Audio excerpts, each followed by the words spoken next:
Chers amis, bonjour. 30e dimanche ordinaire C. Nous sommes le 23 octobre.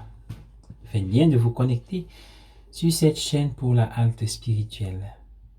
Installez-vous bien. La prière a été appelée l'heure de vérité. Mais il faut que ce soit la vérité, toute la vérité et rien que la vérité. Sans doute le pharisien disait-il la vérité. Il menait une vie droite, il faisait tout ce qu'il prétendait faire, mais il ne priait pas, il faisait à Dieu l'inventaire de ses bonnes actions. Le jeûne, je donne 10% de mes revenus. On ne pouvait pas l'accuser d'avoir une piètre image de lui-même. Il préfaçait le tout en disant « Dieu, je te remercie de ne pas être comme les autres, voleurs, coquins, adultères. » Sa haute opinion de lui-même dépendait de sa basse opinion des autres. Oui, nous devons porter cette casquette et voir si elle nous va. La plupart d'entre nous seraient trop intelligents pour se vanter ouvertement de ce qu'ils font. Mais il existe des moyens subtils de rabaisser les autres afin de se faire valoir. Comment cela fonctionne-t-il? Je ne suis pas sûr de ce que je suis en moi-même, ou j'ai peur de regarder, alors je développe un œil pour le pire chez les autres. Cela me permet de me dire, je ne suis pas aussi mauvais qu'eux, ou du moins pas pire. Je suis conscient de tout le temps que j'ai perdu, de tous les grands et les petits actes de lâcheté et de méchanceté, de toutes les trahisons. Je me sens minable, alors je me concentre sur les guenilles des autres. Ce n'est pas une façon décente de vivre, et au fond de moi, je le sais. Nous vivons dans une culture de la suspicion. Il existe un soupçon généralisé selon lequel la bonté est hypocrite. Cela ouvre la voie à tous ceux qui veulent rabaisser les autres et ce qu'ils font.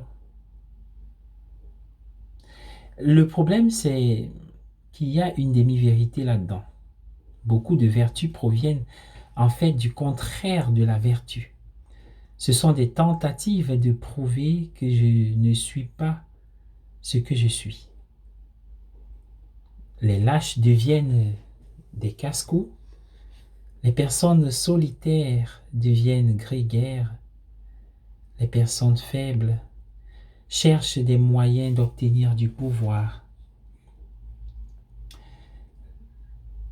Les vertus peuvent être des réactions excessives à la vérité désagréable de ce que je suis. Tout cache en soi son contraire, c'est-à-dire s'il n'y a pas eu de véritable transformation, mais seulement une répression. Mais quelle impasse que ce soupçon! Je peux paraître très intelligent si je suis capable de démasquer la fausse vertu. Mais si cela signifie que je ne crois plus à la vertu, alors je suis le vrai perdant. Ce qui me pousse maintenant, ce n'est pas la passion de la vérité et de l'honnêteté, mais l'autosatisfaction du pharisien. Dieu, je te remercie de ne pas être comme les autres. Jésus a dit, aimez vos ennemis, aimez votre contraire. Ainsi, vous ne pourrez pas vous revêtir de leurs vices. Vous pouvez même voir que leurs vices sont parfois la forme non réprimée de vos propres vertus. Et vous pouvez apprendre une sorte de comparaison et d'encouragement au lieu de la critique. Il est toujours utile de se demander pourquoi cette personne est-elle mon ennemi. Il ou elle touche quelque chose de douloureux en moi, me rappelle quelque chose que je préférerais oublier. À la fin, je peux même apprendre à dire « Dieu soit miséricordieux envers moi, un pécheur ». C'est la forme la plus sincère de la prière. C'est la vérité, toute la vérité et rien que la vérité. Seigneur, prends pitié de moi, pécheur. Bonne journée à tous et à chacun. Soyez bénis. Bon dimanche, le jour consacré au Seigneur.